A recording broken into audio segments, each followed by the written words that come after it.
Buenos días. Soy el pastor, como mencionó el pastor Miguel, soy el pastor Pedro Pérez y le doy muchas gracias a Dios y a nuestro pastor Miguel por poder estar aquí con ustedes en esta mañana para predicarles. Si usted nos visita por primera o segunda vez, reciba una bienvenida muy especial. Y para todos los que están aquí, como siempre decimos todos los domingos, gracias por traer la iglesia a este salón. Hoy vamos a finalizar la serie titulada #Bendecidos. Pero antes de entrar de lleno en los versos de la prédica que me toca hoy, me parece conveniente que repasemos rapidito algunos conceptos que son importantes sobre las bienaventuranzas. Al comienzo de esta serie nosotros dejamos claro que lo que el mundo considera es una vida bendecida, mayormente gira en torno a tener prosperidad económica y en cosas materiales. Y como hemos visto, a través de las bienaventuranzas, las bendiciones a las cuales se refiere Jesús en el Sermón del Monte contradicen la lógica del mundo, ya que lo menos que tienen que ver es con la prosperidad económica y los bienes materiales. Por eso, el título completo de la serie es #Bendecidos, el reino contraintuitivo de Jesús. Contraintuitivo se refiere a lo que va en contra de la intuición y no parece lógico de primera instancia. Por eso es que en el Sermón del Monte Jesús nos presenta un concepto que es totalmente diferente a lo que el mundo y nuestra sociedad considera ser bendecido. ¿Y qué es lo que Jesús considera verdaderamente una vida bendecida? Pues una vida bendecida es cuando nosotros vivimos como súbditos del reino de Dios. ¿Y qué es ser un súbdito de Dios? Un súbdito es una persona que está sujeta a la otra. Por lo tanto, un súbdito de Dios es una persona que se somete totalmente a sus mandatos. ¿Y cómo es que en esta serie hemos estado definiendo lo que es el reino de Dios? Pues lo veremos ahora en pantalla. Definimos el reino de Dios de la siguiente forma: donde el gobierno del Padre se ejerce a través del Hijo por el poder del Espíritu, de modo que es voluntariamente obedecido, gloriosamente modelado y felizmente disfrutado entre su pueblo. El vivir bajo el reino de Dios definitivamente que nos va a traer buenos frutos. Y la realidad es que cuando llegue el final del tiempo y Cristo regrese, es cuando en realidad vamos a estar disfrutando 100% del reino de Dios. Sin embargo, en lo que ese tiempo de Dios llega, nosotros podemos experimentar adelantos o darle un vistazo a lo que va a ser el reino de Dios aquí en la tierra. Entonces, ¿cómo es que podemos experimentar ese adelanto? Pues también lo vamos a ver ahora en pantalla. Podemos experimentar el reino de Dios en la tierra cuando usted y yo dejamos de ser gobernados por nuestros impulsos y actuamos en una forma natural, conforme al corazón que Dios da a sus hijos. Esto que están viendo aquí no es nada nuevo. Todo esto el pastor ya lo había mencionado en diferentes prédicas. De esa forma es que nosotros en alguna medida podemos experimentar el reino de Dios aquí en la tierra. Y de ese comportamiento en nosotros los cristianos es que las bienaventuranzas nos han estado hablando. Las bienaventuranzas no nos hablan de cambios que nosotros podamos hacer en nuestras vidas porque nosotros nos lo hayamos propuesto. No se trata de eso. Para poder llevar una vida bendecida, lo primero es que debemos de pertenecer al reino de Dios. Y para pertenecer al reino de Dios, tuvo que haber ocurrido algo en nosotros. ¿Y qué fue lo que tuvo que haber ocurrido? ¿Alguno de ustedes se atreve a tirarse al medio? Y ustedes lo saben. Tenemos que haber nacido de nuevo. Amén. De la misma forma que el nacimiento de un ser humano surge de un evento involuntario y ajeno de la criatura que nace, el nuevo nacimiento del cristiano no es una elección nuestra. Se los voy a repetir. De la misma forma que el nacimiento de un ser humano surge de un evento involuntario y ajeno a la criatura que nace, el nuevo nacimiento del cristiano no es una elección nuestra. El nacer de nuevo es un acto que es sobrenatural, en el cual el Espíritu Santo de Dios nos convence de nuestro pecado y nos muestra que nosotros somos incapaces de cumplir con las exigencias de Dios. Y por lo tanto, estamos en una bancarrota espiritual. Inevitablemente, eso de la bancarrota espiritual nos lleva a la primera bienaventuranza, que nos dice: bienaventurados los pobres de espíritu, pues de ellos es el reino de los cielos. Y es el mismo Espíritu de Dios quien pone en nosotros la fe en Jesús, permitiendo que Él sea el que tome el control entonces en nuestras vidas.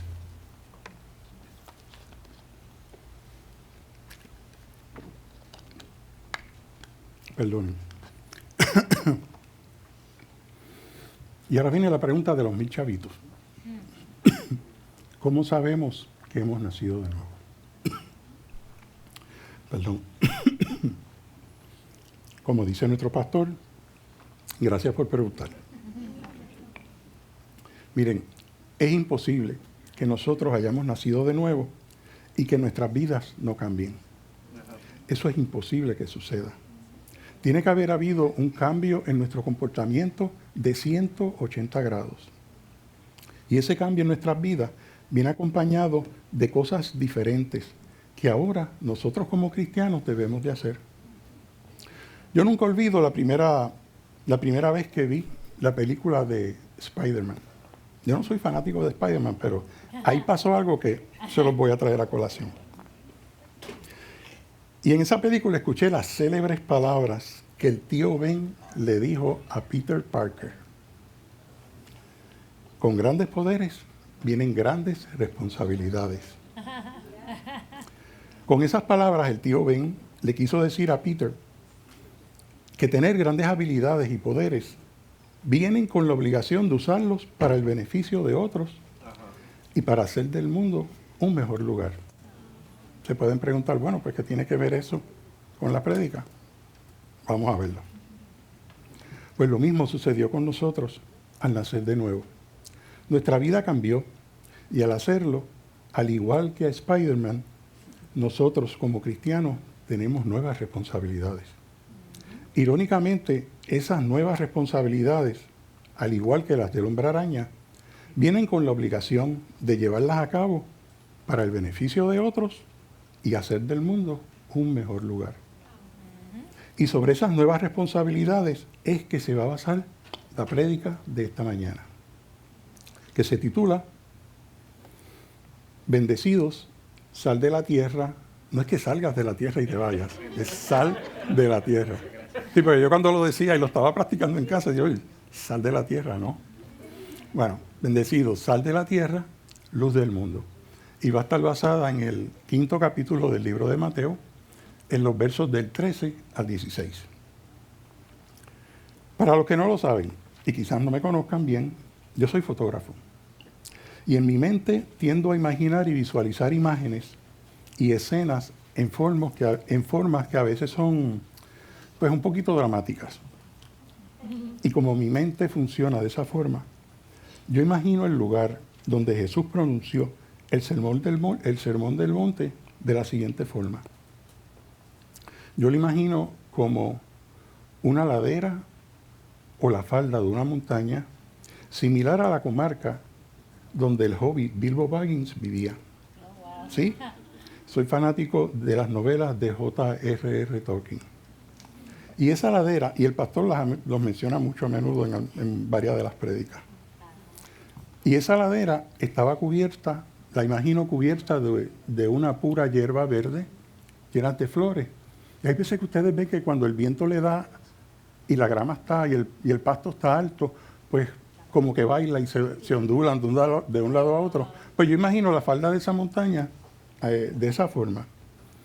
Y quizás desde esa ladera se podía ver una hermosa ciudad que estaba situada en la cima de ese monte. Y luego al mirar al horizonte, yo estoy seguro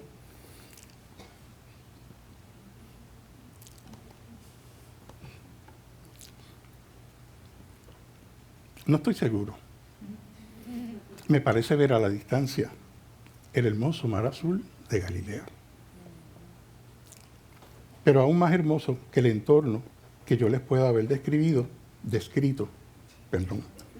eso suena bien puertorriqueño. Eso me pasa a mí también. Descrito, pero aún más hermoso que el entorno que yo les pueda haber descrito, fueron las palabras que Jesús le ofreció a un grupo de personas compuesto por los 12 discípulos. Y quizás había otro grupo adicional de, no sé, quizás aproximadamente 200 o 300 personas que también tenían interés en convertirse en sus discípulos. Y estas fueron las palabras que en ese momento pronunció Jesús. Y son citadas en el capítulo 5 de Mateo, en los versos del 13 al 16. Lo pueden buscar en sus Biblias. Yo lo voy a estar leyendo de la Nueva Biblia de las Américas.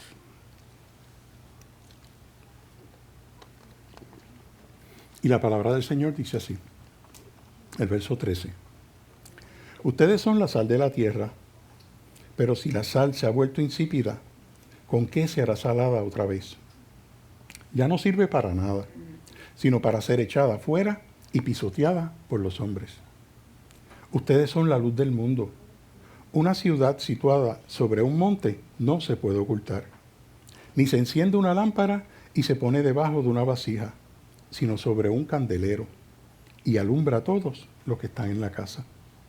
Así brilla la luz de ustedes delante de los hombres, para que vean sus buenas acciones y glorifiquen a su Padre que está en los cielos. Hermanos, esto que acabo de leer es la palabra santa de nuestro Señor Jesús. Antes de continuar, deseo hacer una oración y les voy a pedir de favor que se pongan de pie para que me ayude con la prédica que les voy a dar hoy. Padre amado que estás en los cielos, lo que tu Hijo Jesús nos va a decir en esta mañana no es difícil de entender, pero ciertamente se nos va a hacer difícil vivirlo si no tenemos a tu Espíritu Santo con nosotros. Muéstranos en esta mañana las cosas que pueden impedir que nosotros cumplamos con la función de ser sal y luz en el mundo. Muéstranos también cómo es que podemos preservar y ser la diferencia para que cuando el mundo nos vea, distinga lo que es ser un ciudadano de tu reino y uno del mundo. Ayúdanos también a que no tomemos ninguna decisión que borre o vaya a opacar lo que nos distingue como ser discípulos tuyos. Te lo pedimos porque es más fácil para nosotros conformarnos con lo que es conveniente y con lo que es cómodo, en lugar de lo que realmente es mejor y agradable a ti. Ayúdanos a comprender en esta mañana que de la única manera que podemos ser sal y luz del mundo es si nos mantenemos centrados en el sacrificio que tu Hijo Jesús hizo por nosotros en la cruz. Y todo esto, Padre, como siempre, te lo hemos pedido en el nombre de tu Santo Hijo de Nazaret. Amén. Amén. Pueden sentarse. Bueno, saben que viendo las prédicas, yo siempre cuando voy a empezar y después que hago la oración digo, bueno, es manía. No se pongan viejos. No. Ok. Bueno, en esta serie, las bienaventuranzas se han estado presentando en una forma individual y por versículos separados. Yo pienso que esa ha sido la forma correcta de presentarlas, pero al hacerlo de esa forma, por versículos separados, corremos el riesgo de que se vean desconectadas una de las otras. Por eso fue que el pastor Miguel se encargó de explicarnos que cada bienaventuranza o bendición que es pronunciada por Jesús nos llevaría a la próxima. O sea, que una nos lleva a la otra. Por eso es bien importante que hayamos comprendido el significado de la primera bienaventuranza. ¿Recuerdan cuál fue la primera? Se las mencioné ahorita y está en pantalla. Bienaventurados los pobres de espíritu, pues de ellos es el reino de los cielos. Esta es la única bienaventuranza que no resulta ser consecuencia de la anterior. Esta bienaventuranza, por ser la primera, no tiene ningún prerequisito. Y no lo tiene porque ella de por sí misma es el prerequisito para que sucedan las demás. Así es. Esta bienaventuranza no trata de reconocer algo que nosotros tengamos, sino se trata de que reconozcamos lo que no tenemos. ¿Y saben ustedes qué es lo que no tenemos? Algo que ofrecerle a Dios. Así es. Esta bienaventuranza lo que hace es que reconozcamos que nosotros estamos en una total bancarrota espiritual Así es. y no tenemos absolutamente nada que ofrecerle a Dios. Y al reconocer esa bancarrota espiritual, hace que sea el primer punto de contacto entre nuestra alma y Dios. Durante los 9 domingos que pasaron y en forma consecutiva, estuvimos hablando de cada una de las bienaventuranzas. Por eso, si ahora nos preguntan, ¿qué son las bienaventuranzas? ¿O qué es lo que hacen las bienaventuranzas en la vida de un cristiano? Yo creo que le vamos a poder contestar la pregunta diciendo lo siguiente. Las bienaventuranzas lo que hacen es describir cómo debe de ser el carácter de los cristianos como seguidores de Jesús o sus discípulos, y cómo deben de ser los ciudadanos del reino de Dios. También vimos en las últimas 2 bienaventuranzas que predicaron Luis y Daniel que Jesús identificó a sus seguidores. Identificó que sus seguidores serían perseguidos por 2 razones. En Mateo 5:10, Luis nos mencionó que iba a ser por vivir de acuerdo a la justicia de Dios. Y en Mateo 5:11, el domingo pasado, Daniel nos explicó que íbamos a ser perseguidos por consecuencias de ser insultados o calumniados por causa de Cristo.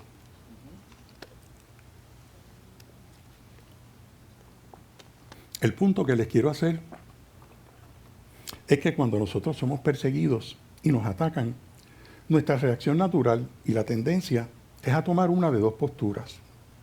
O luchamos o nos escondemos para protegernos. Y lo que Jesús nos dice en los versos que predicaré en esta mañana es que ya sea cuando seamos perseguidos o juzgados injustamente por causa del Evangelio, o nos toque lidiar con las situaciones difíciles del mundo, no nos quedemos encerrados en nosotros mismos, y mucho menos en nuestras comunidades cristianas. Jesús no quiere que estemos aislados.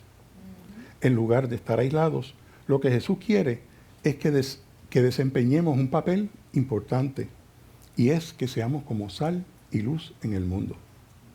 Por eso en esta mañana veremos la razón por la cual Jesús utiliza 2 metáforas de sal y luz para demostrarnos que los que vivimos de acuerdo a las bienaventuranzas tenemos que relacionarnos por obligación con el mundo.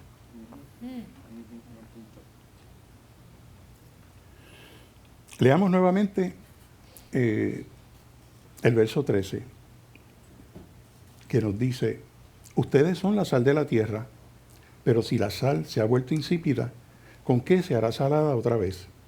Ya no sirve para nada, sino para ser echada afuera y pisoteada por los hombres. Esta porción del Sermón del Monte lo que nos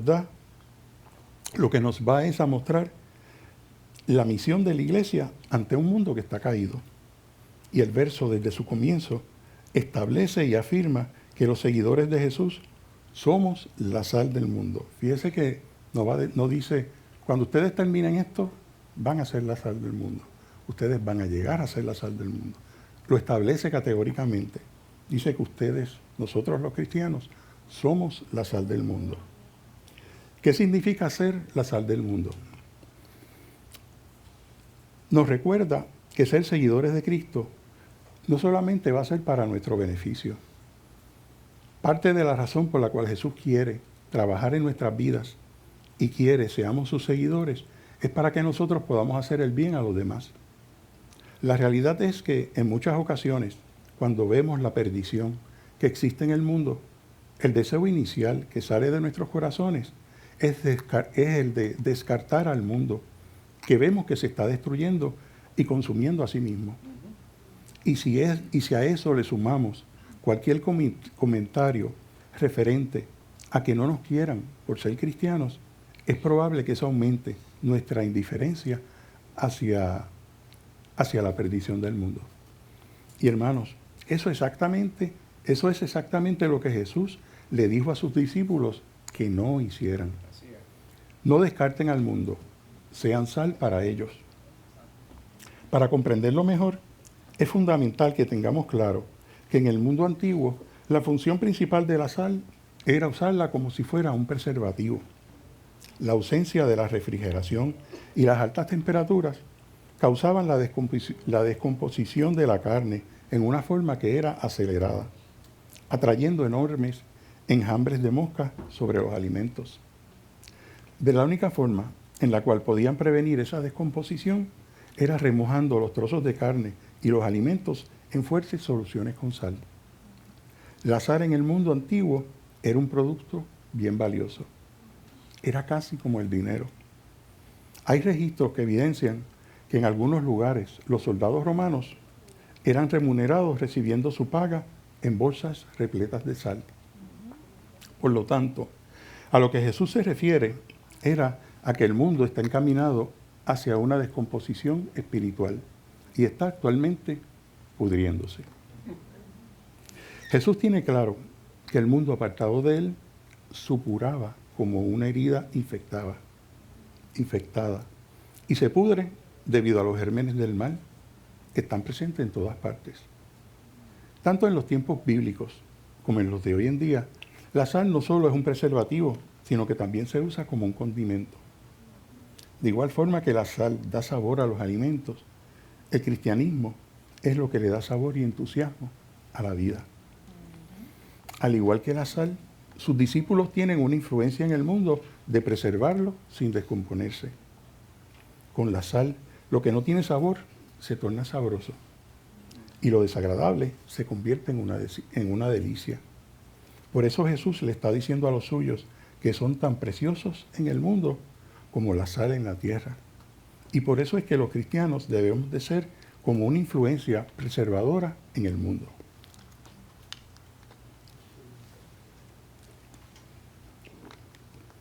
¿Saben otra cualidad que tiene la sal? La encontré nada más y nada menos en el capítulo preferido mío del libro de Ezequiel, el capítulo 16. Los que asisten los miércoles al grupo de nosotros, del Grupo Sur, saben a lo que me refiero.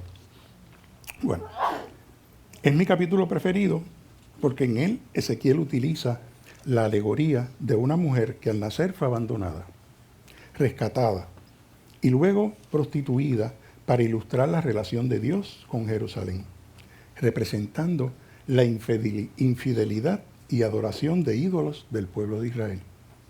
Y a pesar de su infidelidad, Dios le promete restaurarla y establecer un pacto eterno, mostrando su amor inquebrantable por ella. Lo que me llama la atención es en la forma que Ezequiel escribió esos versos. Si ustedes no lo han leído, no se recuerdan, les sugiero que los lean porque es bien, para mí es bien rico en la forma en cómo lo describe. Usa unas palabras bien, que uno lo puede visualizar. Alguna similitud de lo que Jesús hizo por nosotros es pura coincidencia, de acuerdo a lo que describen esos versos. ¿Por qué ese verso? ¿Cómo se relaciona ese verso con lo que les estoy mencionando? Ahora viene. Pues en ese mismo capítulo 16, en el verso 4, cuando Dios le habla a Jerusalén de su nacimiento, Él le dice lo siguiente. Le dice, en cuanto a tu nacimiento, el día que naciste no fue cortado tu cordón umbilical, se está refiriendo a esa mujer, ni fuiste lavada con agua para limpiarte, no fuiste frotada con sal, ni envuelta en pañales. La frase no fuiste frotada con sal se refiere a la práctica de frotar al bebé con sal después de su nacimiento. ya que se consideraba un método de protección contra las infecciones. Hasta para eso utilizaban la sal en los tiempos de Jesús. Aparte de salar y dar sabor, ¿qué otra consecuencia nos trae el uso de la sal? Si comemos mucha sal, ¿qué nos va a dar? Hipertensión. Vamos a retener agua. Y yo no he bebido, yo no he comido sal, pero de cosas. Pues sí, la sal genera sed. Y al Cristo decir que seamos la sal del mundo, nos está diciendo que lo influyamos de forma tal para que tengan sed de Él. Les pregunto, ¿somos lo suficientemente salados como para influenciar a que la gente tenga sed de Dios? Otro punto importante a considerar de la sal es que con una sola pizca de sal podemos salar y darle sabor a un plato completo de comida.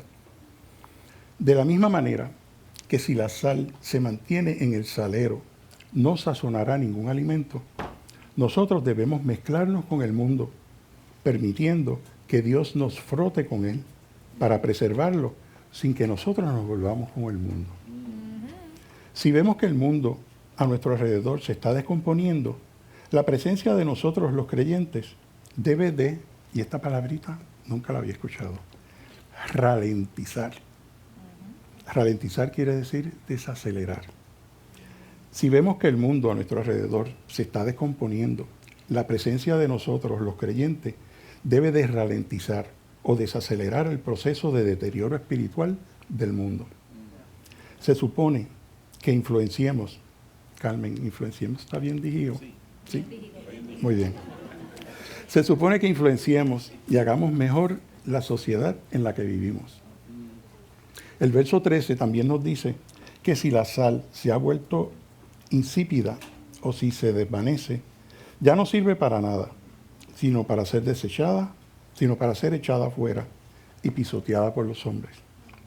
En estos versos, Jesús continúa con la metáfora de la sal y nos dice que de la misma forma que para que la sal sea efectiva debe de mantener su salinidad, de igual forma un seguidor de Cristo no debe perder su propósito o su autenticidad para no ser desechado. En otras palabras, Él nos aclara que para ser auténticos cristianos debemos de mantener nuestra influencia y capacidad para hacer el bien. Ahora en los versos del 14 al 16 veremos que Jesús nos habla que debemos de ser como la luz. Se los voy a leer nuevamente, del 14 al 16. Ustedes son la luz del mundo. Una ciudad situada sobre un monte no se puede ocultar, ni se enciende una lámpara y se pone debajo de una vasija, sino sobre el candelero, y alumbra a todos los que están en la casa. Así brille la luz de ustedes delante de los hombres, para que vean sus buenas acciones y glorifiquen a su Padre que está en los cielos. Luego de que Jesús nos habló de que debemos de ser como la sal de la tierra, nos dice que debemos ser como la luz del mundo. El que Jesús le diga a los cristianos que son la luz del mundo es un gran cumplido y es una gran responsabilidad, porque Él tomó ese título para sí mismo mientras caminó en la tierra. Ser luz del mundo implica que no solo recibimos la luz de Dios, sino que también nosotros damos luz y debemos de identificar a personas para darles con amor nuestra luz, de nuestra luz. Aquí Él nos dice que básicamente de la misma forma que la luz, que la luna no tiene su luz propia y lo que hace la luna es reflejar la luz del sol en la tierra, pues Él quiere que seamos eso mismo. Nosotros de por sí nacemos sin luz. Él es el que nos la da. Amén. Y nos la da cuando nacemos de nuevo. Pues Él quiere que nosotros hagamos lo mismo que hace el sol. Nosotros recibamos la luz de Él y la reflejemos en las demás personas. Y de paso, esa es una poderosa declaración de valor individual y la misión que nosotros los cristianos debemos de tener. Es interesante ver que Jesús nos dice que somos la luz del mundo. No tenemos que esperar a que baje un ángel del cielo y haga brillar la luz en nosotros. Jesús nos dice que nosotros los cristianos somos sus manos y sus pies en la tierra y somos la luz del mundo. Luego nos dice que de nada sirve una luz si no brilla.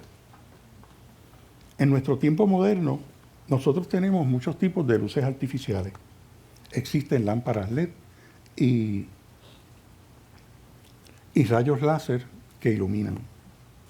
Yo pienso que si Jesús estuviera hoy en día predicando sobre esto, podría cambiar su sermón diciendo: no sean como una luz estroboscópica, esas que prenden y apagan bien rápido.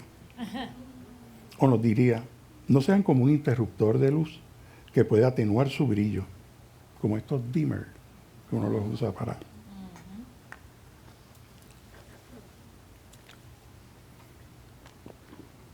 Pero lo que en realidad Jesús nos está diciendo es que seamos una simple luz y constante. Él no nos está pidiendo que seamos como un rayo espectacular de luz láser. Lo que Él desea de nosotros es que seamos simplemente la luz del mundo y brillemos de una manera simple y constante que le traiga gloria a Dios. Yo encontré que en la Biblia existen varias maneras de exponer esta imagen de la luz del mundo. Y una de ellas se encuentra en Efesios, el capítulo 5. Qué casualidad, también el capítulo 5.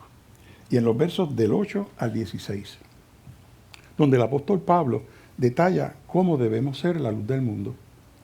Va a estar en pantalla. Y yo usé la versión traducción viviente, porque yo creo que esa es una de las versiones que mejor va a traducir estos versos. Dalian entonces se va a encargar de pasarla.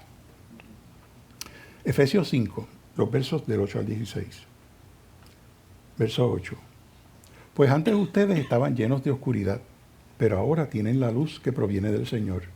Por lo tanto, vivan como gente de luz. Pues esa luz que está dentro de ustedes produce solo cosas buenas, rectas y verdaderas. Averigüen bien lo que le agrada al Señor. No participen en las obras inútiles de la maldad y la oscuridad. Al contrario, sáquenlas a la luz. Es vergonzoso siquiera hablar de las cosas que la gente malvada hace en secreto.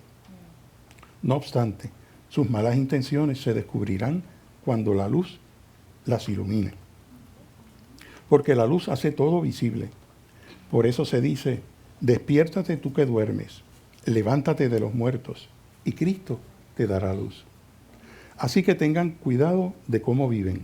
No vivan como necios, sino como sabios. Saquen el mayor provecho de cada oportunidad en estos días malos. Es sorprendente ver cuán bien engranan los versos del Sermón del Monte con estos versos de Pablo. En ambos casos nos está hablando de cómo es que debemos de vivir teniendo una mente consciente de que debemos de hacer el bien en este mundo. Estos versos nos hablan de que hacer el bien es como ser sal y hacer el bien también es como ser luz. Ahora quiero enfatizarles en algo que considero es bien importante. El Sermón del Monte y la sección que Pablo escribió en Efesios 5 no nos está diciendo qué es lo que debemos de hacer para estar bien con Dios. Dios no nos está diciendo que seamos como la sal y luz en el mundo para estar bien con Él. Tampoco nos está diciendo que dejemos que nuestra luz brille lo más que pueda y entonces estaremos bien con Él. No es de eso de lo que se trata. Lo que Jesús nos está diciendo en los versos es cómo debemos de vivir una vez hayamos restaurado nuestra relación con Él.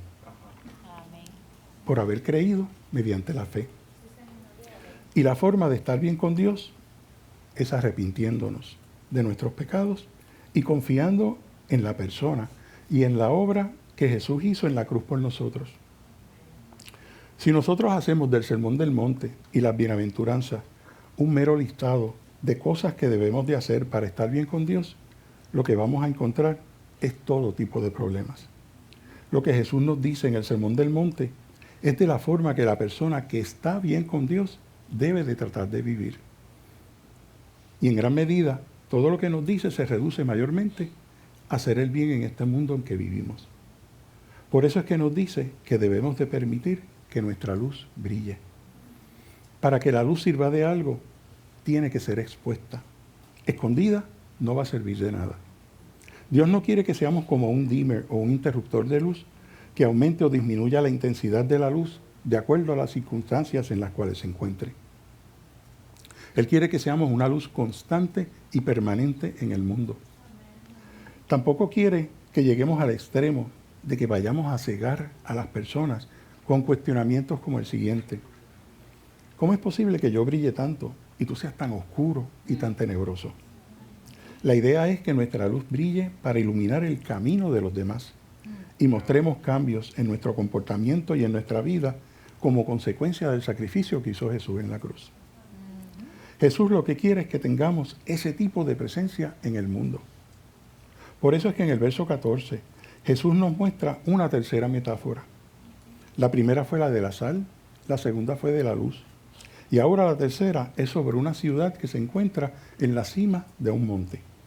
Y lo que infiere es que esta ciudad es tan prominente en el monte que no puede pasar por desapercibida y se puede ver desde la distancia y nos da trabajo hasta poder quitar la vista de ella. Pues algo parecido es lo que Él quiere de nosotros. Él quiere que cuando nos vean, cuando el mundo nos vea, no pasemos por desapercibidos y que nos puedan ver desde la distancia y que les dé trabajo a las personas que nos vean de quitar la vista de nosotros y digan qué es lo que tienen esas personas que es tan diferente. Pues así es que Jesús quiere que seamos en el mundo. Por eso es que nos dice en el verso 15 que si ponemos una lámpara sobre un candelabro, sobre un candelero, alumbraremos a todos los que están en la casa, queriendo decirnos que como cristianos debemos de buscar la forma más efectiva para que nuestra luz brille ampliamente en el mundo. Observen que Él no dice que la lámpara alumbra la casa, sino que alumbra a las personas que están en la casa. A este verso yo le voy a dar una aplicación que, siendo sincero con ustedes, yo no sé si Jesús la quiso implicar, pero para mí sugiere lo que les voy a decir. Y es lo siguiente. Hasta cierto punto es triste ver que en algunas ocasiones hay personas que llevan vidas cristianas que son maravillosas. Son maravillosas y tú lo notas en la forma que viven en sus comunidades, inclusive hasta en la iglesia, pero no en sus hogares. Muchas veces escuchamos en nuestros trabajos personas y compañeros decir gloria a Dios y a muchas personas alabar al Señor. Y yo no quiero decir que eso sea malo, al contrario. A lo que me refiero es que el problema no está en la forma en que nos comportamos en la comunidad en la cual vivimos o en la iglesia. El problema está en lo que no estamos haciendo en nuestro hogar. Y ustedes y yo sabemos cuál es el problema con eso. A veces, en ocasiones, nuestro hogar es donde más difícil se nos hace dejar que esa luz brille. Lamentablemente, en ocasiones, resulta más fácil ser cristiano en la comunidad en que vivimos y aquí en la iglesia que en nuestro propio hogar. Dentro de nuestro corazón, tú y yo sabemos que Dios quiere que nuestra luz brille primeramente y ante todo en nuestra casa. Por eso es bueno que nos preguntemos, ¿estamos fallando en eso? Quizás el Espíritu Santo nos está dando convicción de que hemos olvidado ser primeramente luz en nuestro hogar. Por eso en esta mañana te quiero decir que si el Espíritu Santo ha puesto en ti esa convicción, no es para condenarte, ni mucho menos. Lo que quiero decirle a la persona que sienta eso en su corazón, que está fallando en ese aspecto de su vida, es que el propósito del Espíritu Santo es el de que humildemente nos rindamos ante Dios y le pidamos que de la misma forma que somos luz en la iglesia y en nuestras comunidades, también lo seamos en nuestro hogar. Y una vez que hayamos pedido a Dios que seamos luz en nuestro hogar, ¿saben cuál es el próximo paso que debemos de hacer? Hablar con nuestros familiares, con nuestra esposa, o con su esposo, o con nuestros hijos. Y decirles, el Espíritu Santo me ha dejado saber que yo no he sido como he debido ser en nuestro hogar, y tampoco he glorificado a Dios como he debido hacerlo. Y quiero que sepan que me arrepiento de no haberlo hecho, pero con la ayuda de Dios, de ahora en adelante lo voy a hacer. Ahora les pregunto, si tú escucharas a tus padres, a tu esposo, a tu esposa, decirte eso, ¿pensarías menos o más de él o de ella? El punto que quiero hacer es que no vamos a perder el respeto de nuestras familias si hacemos eso y reconocemos nuestros errores. Al contrario, yo creo que el respeto va a aumentar. Ahora, como pastor, yo me doy cuenta de que no es posible que podamos saber todo lo que en realidad está pasando detrás de las paredes de sus hogares. Pero ¿saben qué? Dios lo sabe. Dios no quiere que tengamos vidas cristianas que se vean maravillosas en la comunidad en que vivimos y en la iglesia, y que existan problemas como este sin que se los hayamos entregado y puesto en las manos del Señor. Por eso quiero decirles que como familia de la iglesia y como parte de ella, nosotros estamos aquí para ayudarlos. Por eso a mí en ocasiones me da pena que algunos cristianos creen que escuchar a su pastor preferido por las redes sociales, en lugar de asistir a una iglesia local, va a ser lo mismo. Aprovecho también para que sepan que asistir y hacerse partícipe de una iglesia local como esta, como lo es Crosspoint Español, puede cambiar nuestras vidas y puede cambiar las vidas de ustedes. Al pertenecer a la iglesia local, los que predican en la iglesia, primeramente vamos a estar orando para que Dios brinde alimento espiritual a las personas en la congregación y luego a las personas que nos escuchen fuera de ella.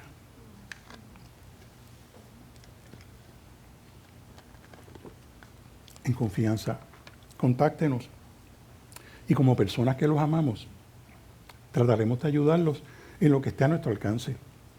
Y no olviden que la oración es poderosa. Y aquí también podemos orar por usted. De hecho, Papa todos los domingos tiene un grupo de oración antes de comenzar el servicio. Recuerden que si nuestra luz va a brillar y si la sal va a estar en el mundo, primero debe comenzar por nuestro hogar. Y la iglesia también en nuestro hogar. Bueno, yo creo que ya debo comenzar a aterrizar el avioncito este. Así que les pido por favor al grupo de adoración que pueda comenzar a subir. La pregunta que ahora se cae de la mata es la siguiente. ¿Cuál es el propósito de dejar que nuestra luz brille?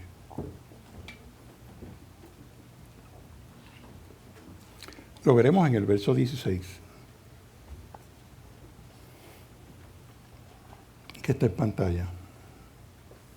Y dice así: así brille la luz de ustedes delante de los hombres, para que vean sus buenas acciones y glorifiquen a su Padre que está en los cielos.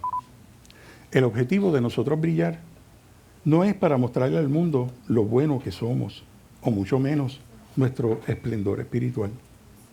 El objetivo de nosotros brillar debe de ser el de que vean la gracia de Dios en nosotros.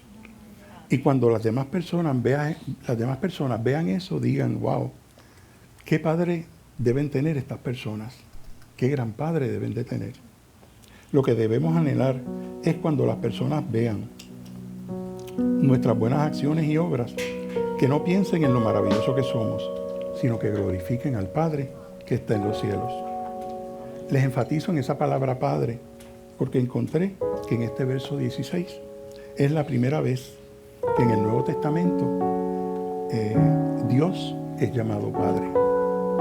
Cuando las personas ven las buenas obras de los hijos, entonces mirarán al Padre que está en los cielos y le darán la gloria a Él. Hermanos, la sal es necesaria porque Romanos 5:12 dice que el pecado entró al mundo por un hombre y todos.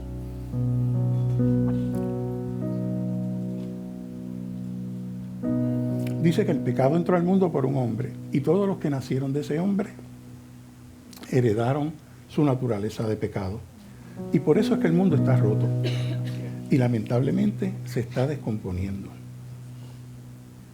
Por eso es importante que nuestro cristianismo no se descomponga, porque entonces de nada le vamos a poder servir al mundo. Y la luz es necesaria porque el mundo está en tinieblas Y si nuestro cristianismo imita la oscuridad del mundo que nos rodea, entonces no vamos a poder mostrarle al mundo nuestra luz.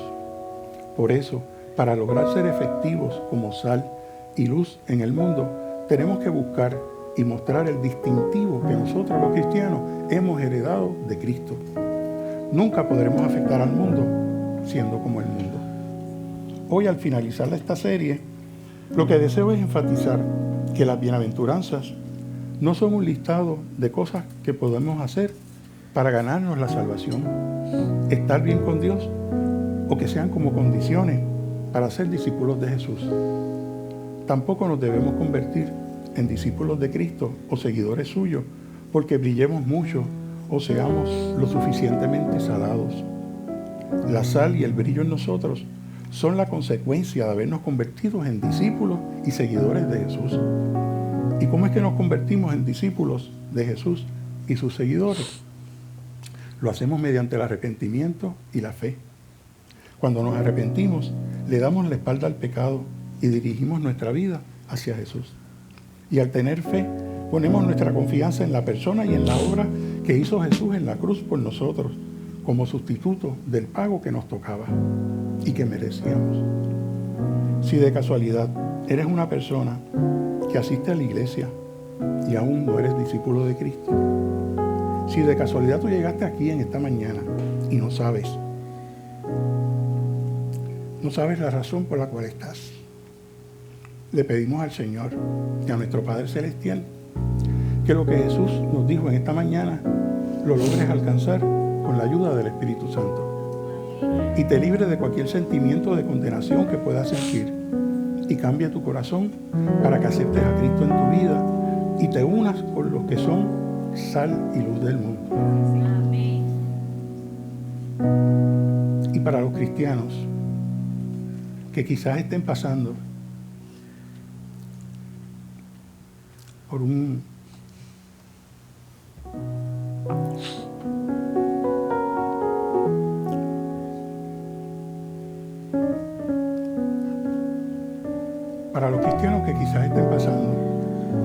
tiempo difícil, una temporada difícil en sus vidas, y sientan que su luz está atenuada o que no brilla